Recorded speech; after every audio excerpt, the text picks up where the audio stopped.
Welcome to In the Funnel. My name is Mark Cox. In the Funnel is a group of sales coaches and consultants that help B2B sales teams dramatically improve revenue. Clients come to us when revenue growth is stagnated, or their sales team is not meeting expectations, or they need to recalibrate their sales and go-to-market plan for the upcoming year. Our clients have enjoyed tremendous success working within the funnel, and please hear it straight from them by listening to the testimonial section of this website. What they'll tell you is there's two things that make us unique and different in our space. Number one, we have a process and a methodology. First, for understanding your current state, and then second, for building your sales and go-to-market plan for the upcoming year. The second thing that makes us unique and different is that everybody within the funnel has run a material sales organization in their recent past. We're all practitioners. We don't have any theorists or teachers, and what that means is we can get in front of your sales team and run the next sales meeting, or join them on their next sales call to close your next large prospect. All of us have a passion for professional, disciplined, process-driven sales, and we'd be delighted to talk to you if you're looking to grow revenue for your company. Please feel free to reach out to us through this website at info@inthefunnel.com or by telephone. Thanks for taking the time to watch this.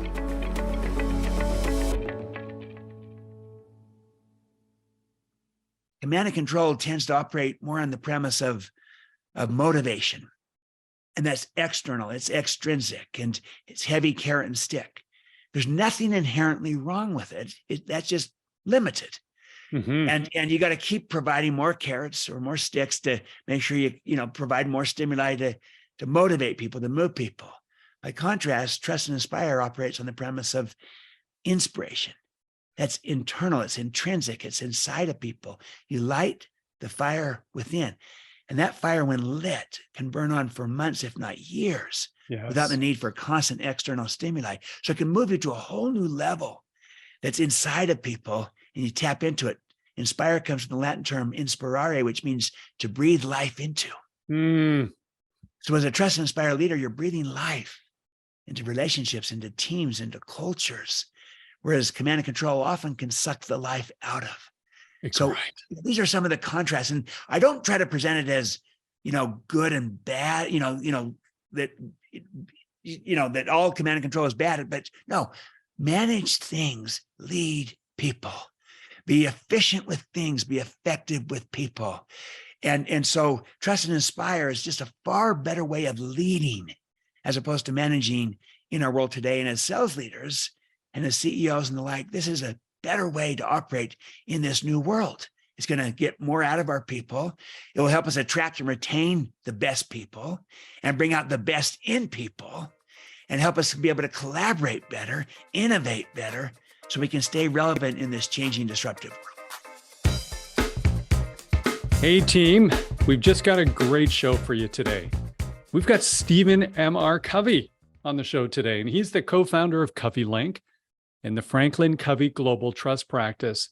He's also the New York Times and Wall Street Journal bestselling author for The Speed of Trust, which was really a unique, groundbreaking approach to that topic. And that book actually sold a little north of 2 million copies. Stephen's also the author of Smart Trust, the defining skill that transforms managers into leaders. Stephen's the former CEO of the Covey Leadership Center. And under his guidance, that company doubled revenues and increased profits 12 times. But the really interesting thing took place when he merged that company with FranklinQuest to create FranklinCovey, which you all know now. And shareholder value, by the way, increased 67 times when he did that. Stephen's now a very well-respected confidant influencer with top executives at Fortune 500 companies, as well as with mid and small size companies. A very well sought after conference and public speaker. Today, we're speaking about Trust and Inspire, the latest book, how truly great leaders unleash greatness in others, trust and inspire. It's just an amazing conversation about the type of leadership, trust and inspire that's required today, instead of the leadership from yesteryear of command and control that just simply doesn't work as well anymore. And one of the main reasons is the world's changed. And we talk about that. Of course, the world's changed. The nature of work has changed. The nature of the workplace has changed. The nature of the workforce has changed. And the nature of choice has changed. Everybody's got lots of options. So all these things are in a constant state of flux and have changed. And we have to adapt as leaders if we want to be successful. But the core paradigm shift we've got to make is that leaders that lead with trust and inspiration, or trust and inspire, they actually believe that people have greatness inside them. So their job is to unleash that potential, not control them. And we want to lead people, not manage things. We have great conversation about examples of this, both personally and in the marketplace today. We talk a little bit about the barriers, the things that get in our way, like, hey, it won't work in my office place. I'm afraid of losing control, all those kinds of things. But most importantly, we share lots of conversation about the benefits of a trust and inspire type of leadership. Just an amazing conversation. I thoroughly enjoyed, by the way, the book, Trust and Inspire, Stephen M.R. Covey, and really enjoyed the conversation. I'm sure you will too. And if you do, we're going to ask you to like and subscribe to the Selling Well podcast and tell all your friends. Folks, here's Stephen M.R. Covey. Hey, Stephen, welcome to the show. And thank you so much for joining the Selling Well podcast. Thank you, Mark. Really happy and delighted to be here with you today. Oh, wonderful. So many things that we'd like to talk about here today, Stephen, but one of the things that the listeners to this podcast will be very familiar with is it's almost a kind of chorus for us where we talk about the X factor of professional sales being leadership, sales leadership. And we've had a number of guests. We always ask them about the best leader they've ever had, the best coach they've ever had. But I was really incredibly touched when I was reading for the first time Trust and Inspire. And I know you've written on the topic before, obviously best-selling author with The Speed of Trust. Tell me a little bit about what motivated get you to write this book on the same topic again. Yeah. Well, it's just kind of looking around and seeing what businesses are going through, what leaders are going through everywhere, of how the world is changing right in front of our eyes in so many different ways. Obviously, there's technology and all the implications of that, of disruption and artificial intelligence, all these new technological advances and changes that are really disrupting everything. There's clearly that, what Klaus Schwab called the fourth industrial revolution. Right. That's taking place. But then also the nature of work itself is changing. And it's far more collaborative today, more partnering. It's more interdependent. It's more service-based. We're not in the industrial age anymore. Now, we still do manufacturing and the like, but it's the age of collaboration. And it's a different world than the old industrial age model. So that shift is happening towards the work, and the work today is so team-based. And selling also is increasingly team-based, especially complex. Sure it is. And so you got those changes, but then also you have the nature of the workplace is changing. And that's happened especially since the pandemic, where suddenly work from home, work from anywhere, remote work, hybrid work, intentionally flexible work, that's changing everything because people can live here, work there in a way they couldn't before. Now, there was some of that going on prior, but it's just accelerated it in the last few years. It's advanced tenfold. And so that's happening in front of our eyes. A fourth force of change is how the nature of the work force has changed. Right. Just who's at work. It's so diverse. And we have these younger generations, as you know, the expression is that we have as many as 5 generations at work today. Wow. With completely different expectations. Right. How they want to be engaged, how they want to be led, and especially the younger generations, millennials and Gen Z, this upcoming alpha generation, and they have a different expectation of how they want to engage and be led and how they were going to work. And then finally, I add to it, the nature of choice has changed. We've gone from what we might call multiple choice to infinite choice. Right. Suddenly people have all kinds of options and possibilities, with the advent of remote and hybrid work, but also with the gig economy and all these things that have happened. So I have options and choices. And so all of these implications are that they're basically saying, look, you can't continue to operate like we used to in the past. The way that we led in the past is not going to work in this new world of work. Everything is changing. And to paraphrase my friend Marshall Goldsmith, he said, what got us here won't get us there. Right. And the style of leadership that got us to where we are today is not the style of leadership that will get us to where we need to go tomorrow. And so that was the premise behind why Trust and Inspire is to basically say, look, the world has changed and our style of leadership has not. We've got to catch up to this changing world, because if we continue to operate the old model of leadership, what I call command and control, and even the more advanced, sophisticated versions of it, I call that enlightened command and control. That's not going to work in this new era, this new world. We need a new way to lead in a new world, and that's Trust and Inspire. So that was the idea. It's a long answer, but it's kind of saying, look, we've got to change our leadership to be relevant for the day that we're in. And command and control is not it. Trust and Inspire is where we need to go. And that's that. One last little thought on this is most of us are kind of clear that the old model is not working. We're less clear what the new model is and what we call it. And I'm just saying it's moving from command and control to trust and inspire. Well, it's so clear and simple, but powerful. And based on that premise, Stephen saying the world has changed, of course, you've seen it. I've seen, we've lived through these changes. Everything's changed. Yep. And by the way, it's all great news. If you take the convergence of all of these changes and read something like Peter Diamandis's book, The Future is Faster Than You Think. He spoke at the World Business Forum. I know you've spoken a number of times at the World Business Forum.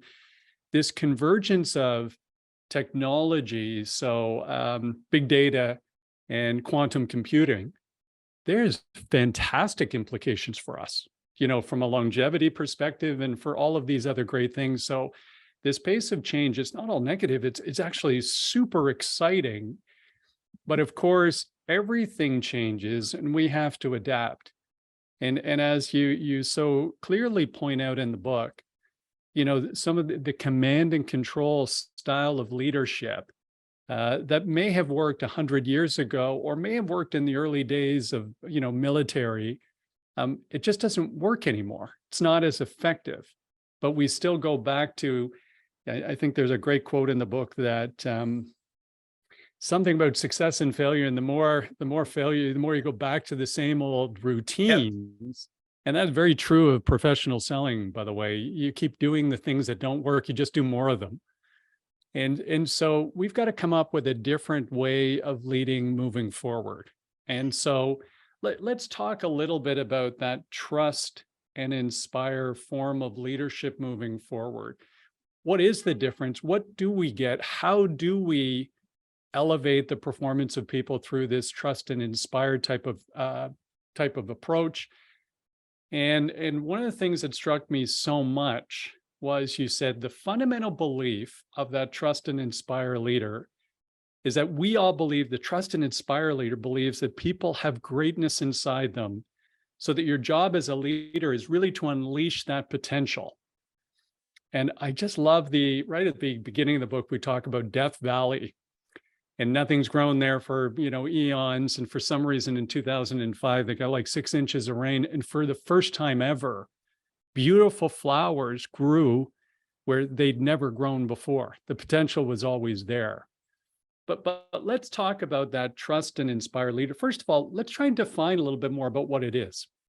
Yeah, love it. Well, I think the best way to define what it is to do it by contrast of where Okay. we're moving from. And so, but I like how you captured one of the key ideas behind this is that it starts with the paradigm of how we view people and how we view leadership. And if you have a limited, a paradigm is a mental map Mm, and that tries to describe, predict and describe the territory, but the map is not the territory. You could have an inaccurate map.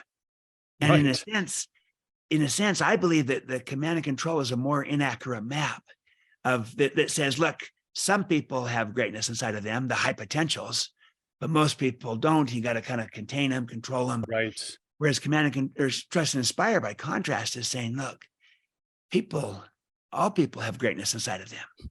It may be dormant, like the seeds at Death Valley. They were there. They were just dormant. They needed the right conditions to flourish and grow.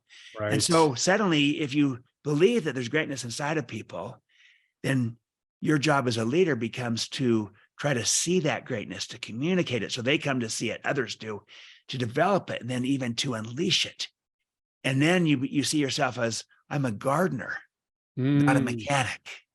I'm a gardener as a leader, trying to create conditions for the seeds to flourish, but the life and the power is in the seed. The life and the power is in the people, not in me per se as their leader, but it's in them. I create conditions as a gardener would instead of being a mechanic. So command and control kind of operates on the premise of I manage people and things. Trust and inspire starts from the approach I manage things, but I lead people. mm, It's not either or, it's an and. We need good management. We need right. great management of things, of systems, of processes, of structures, of the numbers, of the sales process. We manage things. We manage strategies and inventories and finances and the business, but we lead people. But what happens is we get so good at managing things that we start to manage people as if they were things. And when we do that, when we manage people like things, at some point, we're going to end up with no people and a lot of things because they're going to go elsewhere. And The- we have opportunities and choices today. People don't want to be managed. People want to be led. They want to be trusted. They want to be inspired. And that's what command and control doesn't do. It doesn't inspire. You get compliance out of it, but trust and inspire, people choose it. They volunteer it. It elicits it. It brings it out from people. It's inside of them. We see it. We unleash it. So command and control is transactional. Trust and inspire, more transformational. Command and control is efficiency, which is good with things. Trust and inspire is effectiveness, which is far better with people. Command and control, the idea is I get results through people. It doesn't sound so bad because we do work through people, but people are just a means to an end. The end is only the result. People are the means. Trust and inspire operates on the premise of getting results, which always needs to happen, in a way that grows people. So people also are one of the ends, not just a means to an end. And then finally, I'll just give one last contrast is Please. command and control tends to operate more on the premise of motivation. And that's external, it's extrinsic, and it's heavy carrot and stick. There's nothing inherently wrong with it. That's just limited. Hmm. And you got to keep providing more carrots or more sticks to make sure you provide more stimuli to motivate people, to move people. By contrast, trust and inspire operates on the premise of inspiration. That's internal, it's intrinsic, it's inside of people. You light the fire within. And that fire, when lit, can burn on for months, if not years, without the Yes. need for constant external stimuli. So it can move you to a whole new level that's inside of people, and you tap into it. Inspire comes from the Latin term inspirare, which means to breathe life into. Mm, So as a trust and inspire leader, you're breathing life into relationships, into teams, into cultures, whereas command and control often can suck the life out of. So right. these are some of the contrasts. And I don't try to present it as, good and bad, that, that all command and control is bad, but no, manage things, lead people. Be efficient with things, be effective with people. And so trust and inspire is just a far better way of leading as opposed to managing in our world today. And as sales leaders and as CEOs and the like, this is a better way to operate in this new world. It's going to get more out of our people. It will help us attract and retain the best people and bring out the best in people and help us be able to collaborate better, innovate better, so we can stay relevant in this changing, disruptive world. That's what command and control can never do. It does not build a high trust culture that inspires, and it doesn't lend itself towards collaboration and innovation. And those are the key things that are needed today. Trust and inspire can do both. It builds a high trust culture so that people are drawn to it like a magnet, and they stay and they're inspired. And that brings out an even greater, level of performance and happiness or well-being from people. But also it enables the kind of collaboration and partnering and innovation that is so vital today. And that's why trust and inspire is a better way to lead in our world with all that's going on.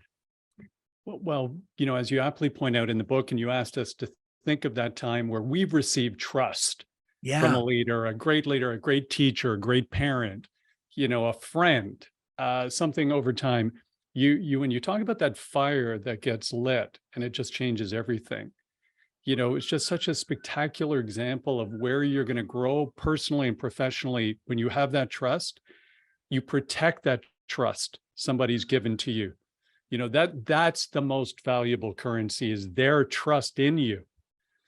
And so I just love the couple of examples, but the one with and his name escapes me, but the newly minted president of Pepperdine University, where immediately one of his direct reports comes to him and says, "Hey, there's a really critical issue here. I need some time with you to share where we're at." And this brand new president says, "Well, listen, did you do your best thinking here?" And he says, "Yes." And he said, "Did you come up with something that was fair to both parties?" And he says, "Yes." And he says, "Well, we don't need to meet because I trust you." Now, he didn't absolve himself. He wasn't being soft or complacent.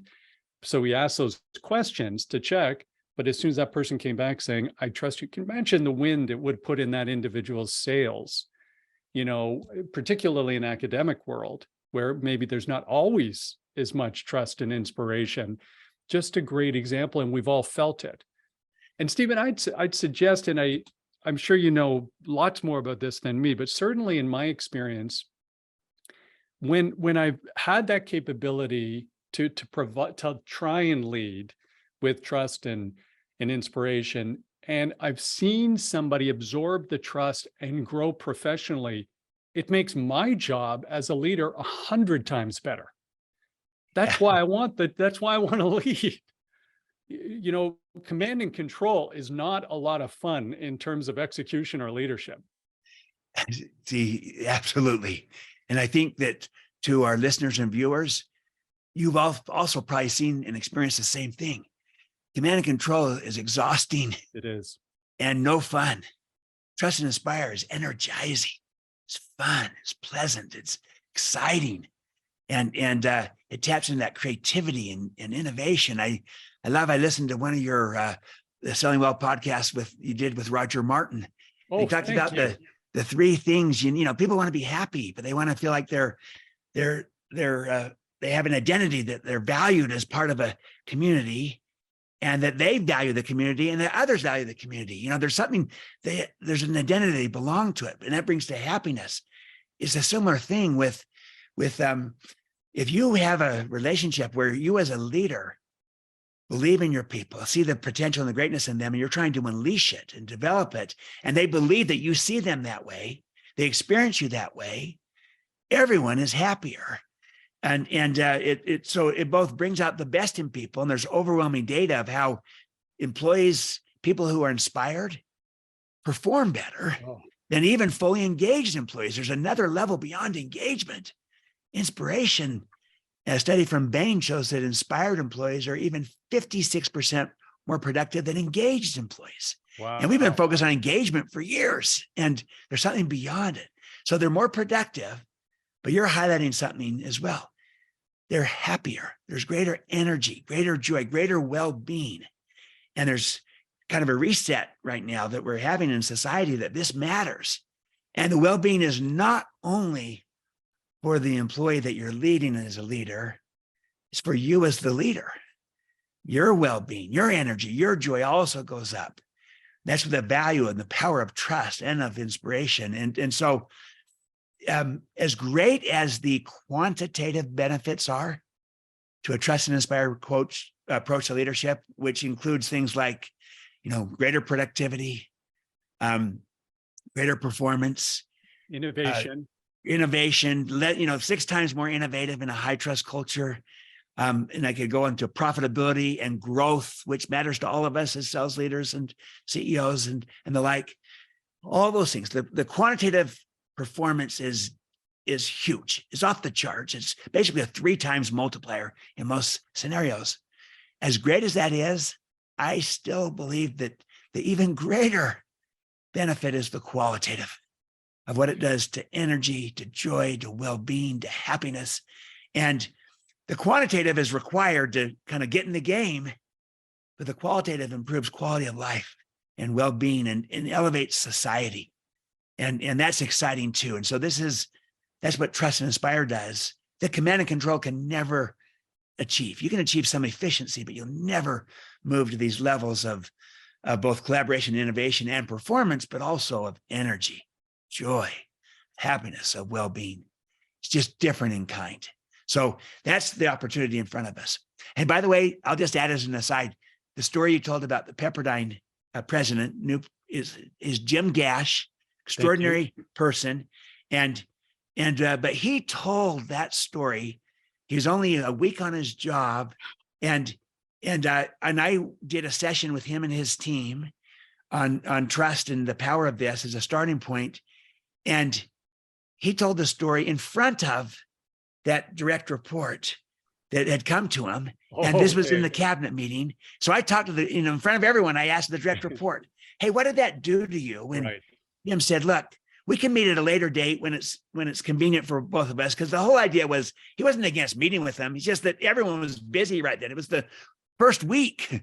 And his whole point was that Jim Gash's point was, I trust you. And he didn't really know this person, but he knew of him. He knew of his reputation. And his starting point was, I trust you. And I asked him, what did that do? Right out of the gates, Jim, who you don't really know, and he doesn't really know you, starts with, I trust you. And he said, I was inspired by it. I wanted to live up to it. I want to prove it justified. I want to give it back to Jim. I immediately trusted him back, and it has brought the best in me. And it's just quite a remarkable thing of both, of what happens. You move faster, but it also taps into this energy and joy, this well-being. And that's how we're going to bring out the best in our sales teams, is help them perform better, but also help them be and do better personally. Yes. And that's a big thing, frankly, Stephen, right now in professional sales. Right now, we're dealing with a third of people in professional sales churning jobs every year. If you're a chief revenue officer, your tenure is even shorter than that. So like your tenure is about 18 months as a chief revenue officer of a professional sales organization. We've got a lot of churn, a lot of transition. There's almost this need for this common sense revolution in professional sales across the board. It's always got to be about the client. For too long, it's been about us and our product and our demo and our service. It's got to be about the client.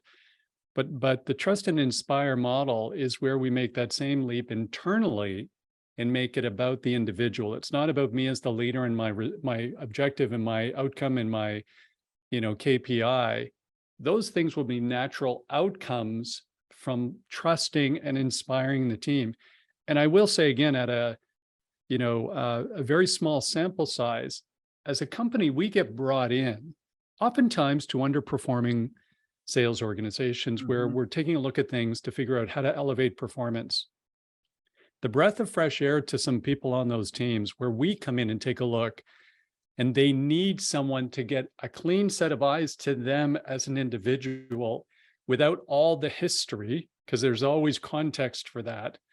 But if we start by giving them trust, and then it starts clean, there's a clean slate from our days forward, amazing things where people were viewed one way by the organization, but it just puts such wind in their sails. It's the Death Valley, the garden flourishes where it had been, a desert with nothing there before. It's amazing to see, because we see this quite frequently because we do this so often, Yes. just putting the wind in the sails. So That's beautiful. Can I just comment on please? Yes, please. it's a remarkable what just one decision, one act can do. And that act is start with trust and be trusting. If we're going to have trust, we have to be trustworthy, yes, but we also have to be trusting. Yes. And sometimes there's distrust, even though you have trustworthy people, but they're not willing to extend trust to each other. And the leader needs to go first. Someone needs to go first. Leaders go first.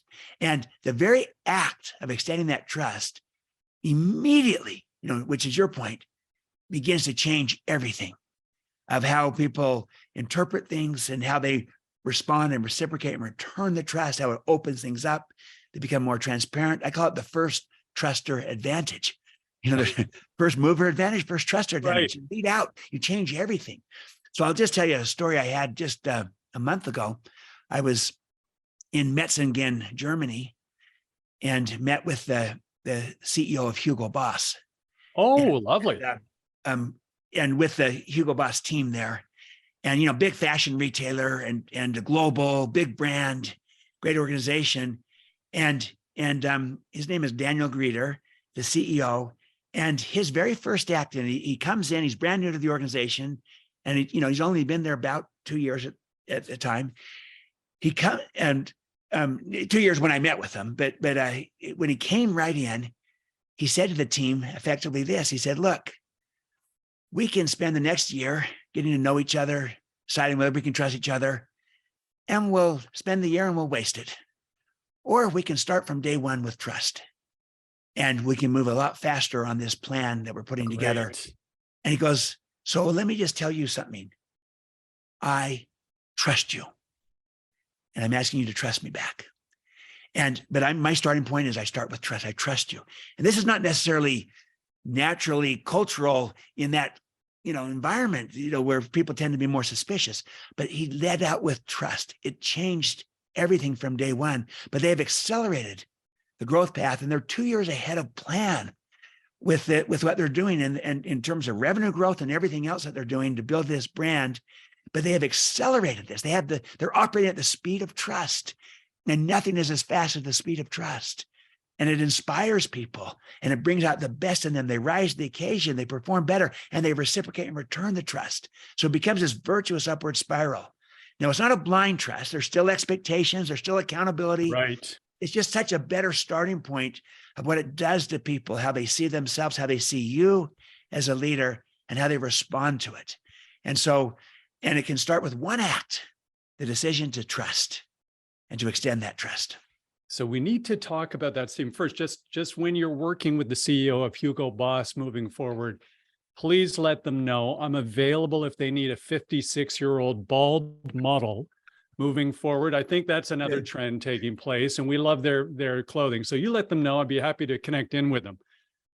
But for all of these folks out there listening today, they might be saying one of two things. They might be saying, "Hey, this is inherently logical, but Mark and Stephen, you don't understand the environment that I currently operate in today. You don't understand our environment."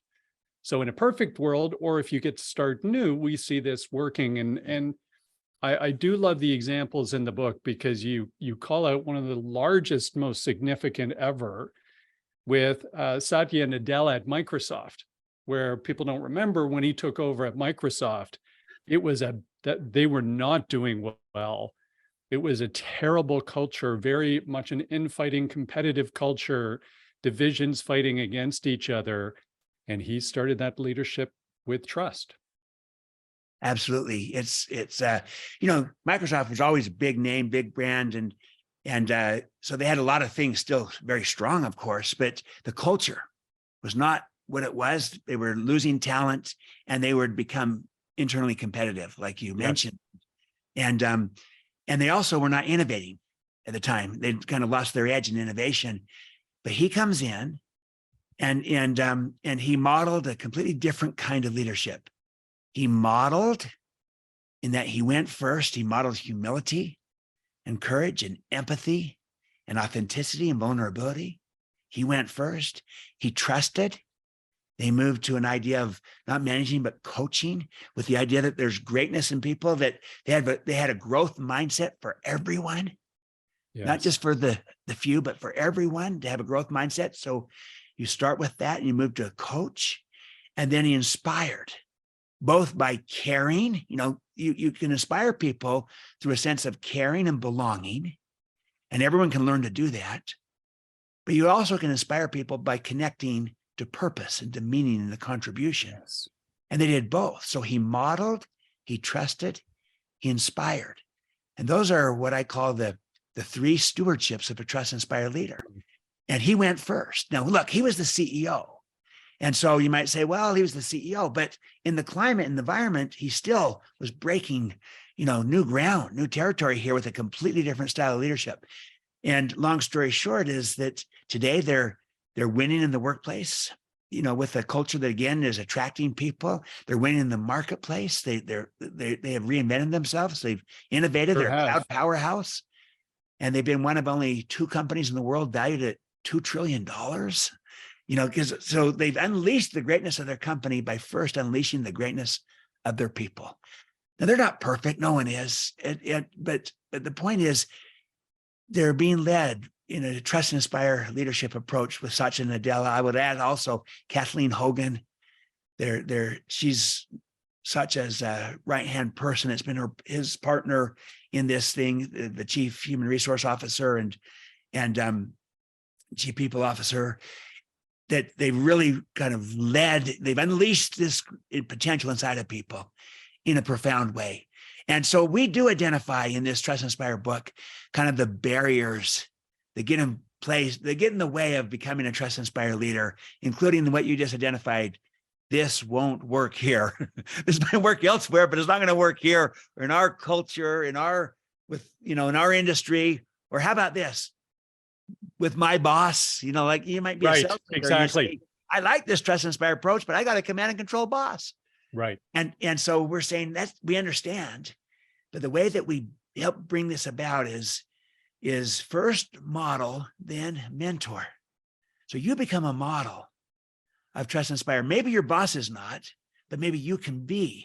You lead out, you go first. Don't wait on the boss. You go first with your team, with your people, with your relationships. Model, trust, inspire.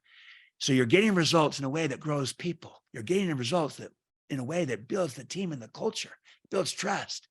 And then suddenly your ability to get results in the future has gone up. And then when people are looking at the organization, they say, okay, look at the sales team. Look at this. They're getting their results, but look at their engagement scores. Wow, they're off the charts. What are they doing there?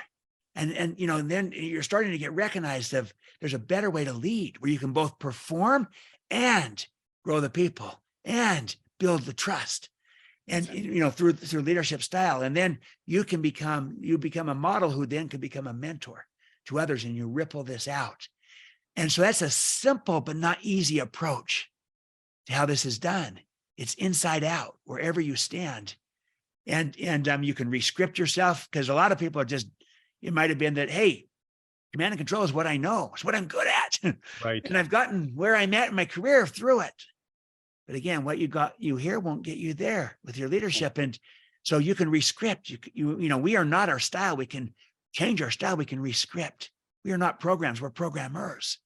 So we can write the program that's going to be more relevant, more accurate, more complete of how to lead people in today's world.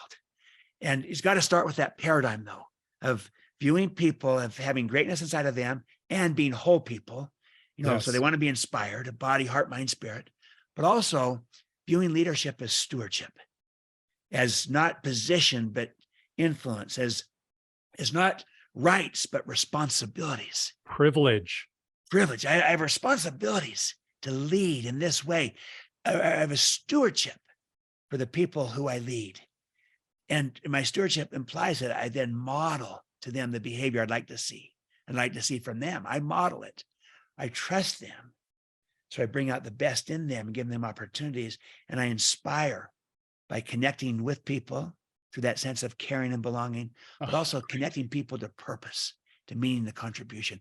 Those are my stewardships I have as a leader. Well, I mean, you get so excited just hearing about this, and one of the things I'll call out is leaders go first. Leaders Yes. eat last, but they go first. And I go back to even something 1980 with Robert Cialdini and persuasion. And the theory of reciprocity is so powerful that when you say something nice to me, it's almost in my DNA to say something nice. When you model something to me, it's almost in my DNA to pay it back. And so this is where whatever environment, however difficult we believe it to be today, but I do think we have to go in a room at some point, sit down and go through our team and absorb that concept that says, I believe that there's untapped, amazing potential in everybody. And we know this to be true. Everybody out there, you know this, there's neighbors on your street, you don't know them professionally, you just see them do great things or kindness to each other, or they're magnificent at managing a garden, maybe a little better than you were when you were a kid, Stephen, with the green and clean. Yeah, that's a nice, fun story in the book. But we know there's greatness in people. I think and I'll call out myself as one example of, I think what happens in a given day, if our energy's low, our food's low, we're under stress, that number, we're here that unrelenting cadence of the quarterly number in professional sales. Yeah. As I'm walking into meetings or one-on-ones, or I'm working with my team, it does start to become about me. When I'm not in my best self, it's about me and my number. And how are you helping me get to my number? Instead of me taking that pause, having a coffee and a snack, and remembering all that matters, it's about them and unleashing their potential, because over time, that'll get me to the place I need to be. That'll get the organization to the result that they need to be. That'll help everybody be part of something they want to be part of, regardless of the business. It doesn't matter what we're doing. And, as you aptly pointed out, JFK walking around Nassau, comes across a janitor and says, "What are you doing here?" And he says, "I'm helping put a man on the moon." By cleaning the floor. Everybody is committed to the mission. So Stephen, we've got great folks who are listening today who want to do the right thing. They're growth oriented, or they wouldn't be listening to a podcast like this 40 minutes in. Where do they start today or tomorrow? How do we go from here to moving toward this trust and inspired way of leading people? I would say this, and you kind of hinted at this at the start there, Mark, where I'd ask each of our listeners and viewers to think about a person in your life who has believed in you, a person who maybe had more confidence in you than you had in yourself, a person who saw something in you that maybe you hadn't seen yet, a person who took a chance on you, gave you an opportunity. Now, again, this could be anyone from all walks of life. So it could be someone at work. Maybe it was a mentor or a coach or a boss or a leader somewhere, but it could be someone in the community, or at home, or an athletic coach, or a teacher at school, or a family member, a parent, grandparent, an aunt, or a friend, but someone who believed in you and who saw greatness and potential in you, and who, in my words, who trusted and inspired you. Think about such a person and ask yourself a couple of questions. Who was this person? For me, I think of my father, who believed in me so greatly and helped me come to believe in myself. Who was such a person for you? What did that do to you? How did you see yourself differently because of their belief in you and their confidence in you? They're seeing in you your potential. And how did that make you feel? And then what did you do because of it? And my guess is most of us have had such a person, maybe more than one, maybe a few. Most of us, I think, if you think hard enough, you'll find someone. But in most cases, if not all, people truly were inspired by such a person. They didn't need to be managed because they were being led. and trusted and inspired. And they saw themselves differently and they responded and they felt different. So then I asked, just kind of rekindle that feeling. And I asked this question: isn't that what we want, all of us? Didn't that bring out the best in you? Yes. What if we could be this kind of leader to another? And then maybe as a starting point is identify one person in your life. And it could be someone, one of your direct reports in your role in the organization, but it also could be maybe someone in your personal or family life, maybe a child. Identify one relationship where you would like to become a trust, inspire figure, leader, person to that individual, just like someone had been to you.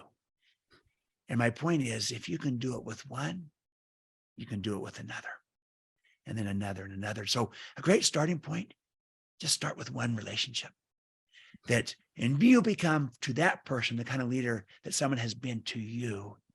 And then it'll give you a vision of this, a model of, wow, they respond to it. I respond to it. Brings out their energy and also my energy.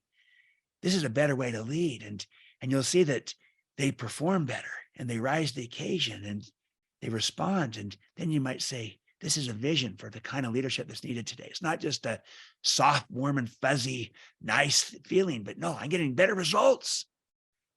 But I'm also growing the person. I care about them. And, my passion is your potential is the message you want your people to hear from you. Right. And what if you could become that for one person? Start with one relationship. And that'd be my first starting point. And then my second advice would just be to say, go first as a trust and inspire leader. If you want more openness, more transparency, be the first to be open and transparent. If you want more respect, be the first to show respect. If you want more empathy and understanding, be the first to be empathic and understanding. Go first. And if you want more trust, be the first to give trust, to extend that trust, to be trusting. Go first. So identify one relationship and you become a trust inspired leader to that person, just like someone has been to you. That gives you the vision of what's possible. It gives you the taste of how people respond to it and how you feel as you lead in this way. And that's, a great thing as you think about going forward. And then in becoming on that journey to becoming trust and inspire, having the vision, start with yourself by going first. And, ultimately you want to get into where you model, you trust, you inspire. But if you just think in terms of, I'm going to go first, so maybe I'm in a tough environment and my boss has command and control, but I'm going to go first and give them a model of trust and inspire. Maybe my industry is all compliance-based, regulatory, et cetera, but I'm going to build a trust and inspire team and show how there's a better way to operate and to lead. Maybe in my community, everything is all, distrustful and everything else, but I'm going to show them a neighborhood or a home or a family of trust and inspire. So you work where you stand, you lift where you stand, you start with yourself, you go first. That would be my advice. And every one of us can do that. Oh, just fantastic, Stephen. All of it's fantastic. And I've got to ask, so two things. We're going to kind of summarize a few of these key points. And by the way, folks, absolute must read, Trust and Inspire, How Truly Great Leaders Unleash Greatness in Others. And as you all know, when I read the books, I have to highlight and I take notes and I try and study to get better. Do the same thing. It's chocked full of magnificent content. Stephen, what are you reading right now? Who are some of your favorite authors to stay current with what's going on and keep your level of business acumen at the amazingly high level it is? Who do you like out there? What are your sources of information? Yeah. I read heavily the business journals, Harvard Business Review, and MIT, Northwestern. In fact, I just read just yesterday from Northwestern and Harvard Business Review. I'm trying to recall the names of the authors. They were professors there who were writing about authenticity and vulnerability. And and which is a big part of what you model. And and the whole premise is they did research that showed that people want to work for a leader who is both vulnerable and authentic. And because the supposition kind of is, do they really want to work for a leader who's vulnerable, that admits they have shortcomings and the like, or will they not feel they have enough competence? But the research shows that they actually, when a person is vulnerable, when a leader is vulnerable, it actually does not diminish or dilute the confidence of the people in their capabilities, but rather they're seen as more real, more authentic, and people are drawn to that, and they want to be led by such a leader. They relate. They see themselves probably in that leader a little bit more, and they're more relatable. Yes. And anyway, I just found that fascinating. So I read a lot of the current literature just to stay abreast and current with what's going on, and then as many books as I can that comes out. Just finished The Power of Regret, Daniel Pink. I know that you had him on, and I listened to your podcast with Roger Martin, and well, thank you for that. Yeah, and the New Way to Think. Just all kinds of different kind of combinations of books and really the professional journals around leadership. Reed Hastings, the book on, and Aaron Meyer on the No Rules Rules. And it's about Netflix and how they have really kind of gone into a trust and inspire culture of saying, if you increase the transparency and then the straight talk and then release controls, you just kind of move up and up, and to get to where suddenly you have less and less rules, and it's more and more trust-based, and what that does to people and how they become more creative, more innovative. Yeah. Fascinating book. So I try to stay as best I can abreast with what's going on. Loved Greg McKeown's book. He did Essentialism. He's got another book out recent called Effortless, and which is beautiful follow-on to Essentialism, Effortless. So I'm influenced by kind of the current thinkers and writers, and try to stay abreast. Everything's moving so fast, isn't it? Absolutely. Well, you're certainly staying abreast. And by the way, we're influenced by you. And folks, again, Trust and Inspire, Speed of Trust. Another fundamental book. Many of you probably, based on the sales figures of that book, you've already read it. But Trust and Inspire, spectacular book. And folks, as you know, the link to the book will, of course, be in the show notes. Stephen, I must say thank you so much for joining us today. What a pleasure meeting you. Pleasure speaking with you. And the folks who've listened to this podcast are going to want to learn more. What's the best way of connecting in with you or learning about your teachings, your thinkings, your publications, or perhaps getting you to come to our next big sales kickoff somewhere? Yes, well, go to our website, trustandinspire.com, trustandinspire.com.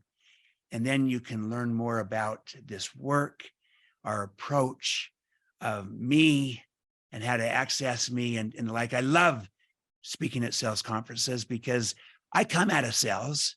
I both held a bag as an individual salesperson. I then led a sales team. I then led a sales community. Then I became the national sales manager for the organization. And so, this is a world I know well as a practitioner. Right. Having done everything from selling myself to leading sales.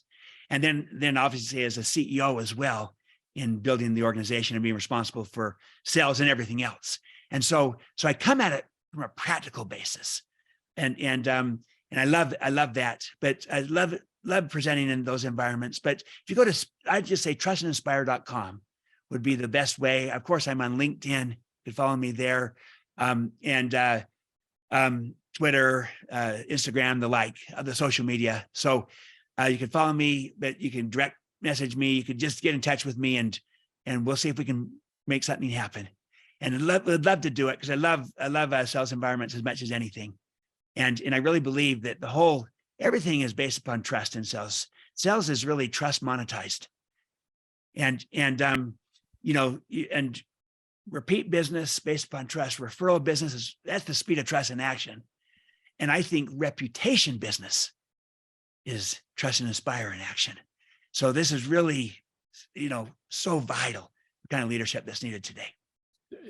By the way, can I just add this? I referenced the research. I didn't give the names. It would be inappropriate if I didn't. So the research about the openness and the vulnerability. Yes, please. Thank you.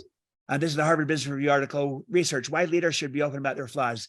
Lee Jiang, Mariam Kokachi, and Leslie John.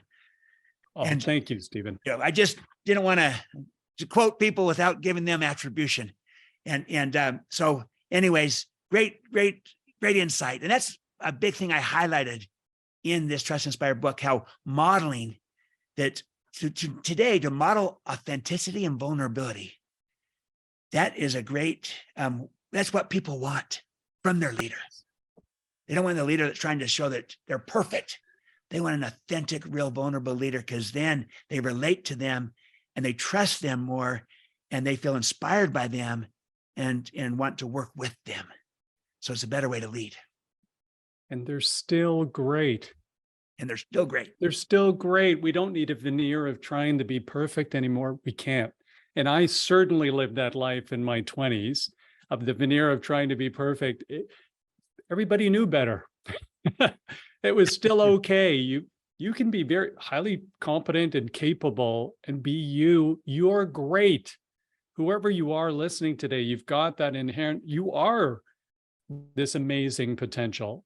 And so being yourself is just the better path to this. And we'll absolutely, by the way, Stephen, all the links to everything we've referenced will be in the show notes here today, team. So everybody can hear it there. What an absolute delight speaking with you. Thanks again for joining today.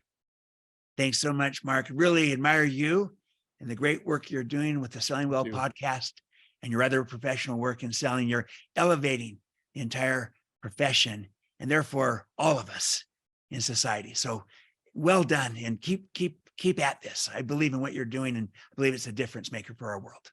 Oh, thank you so much, Stephen. Absolutely. Thanks, Mark. Team, thank you so much for joining today. And as always, we hope you really got some benefit from today's conversation on the Selling Well podcast. And if you did, please like and subscribe to the Selling Well podcast and tell your friends. However, please note, we're growth-oriented. We love constructive feedback. And we know there's ways we can keep adding more value for you. So please tell us. If you've got ideas for elevating the Selling Well podcast or things that I can be doing differently, please let me know. My personal email is markcox@inthefunnel.com, markcox@inthefunnel.com. I check that email and we love constructive criticism. So keep it coming in and we respond to every email we get. Thank you for that.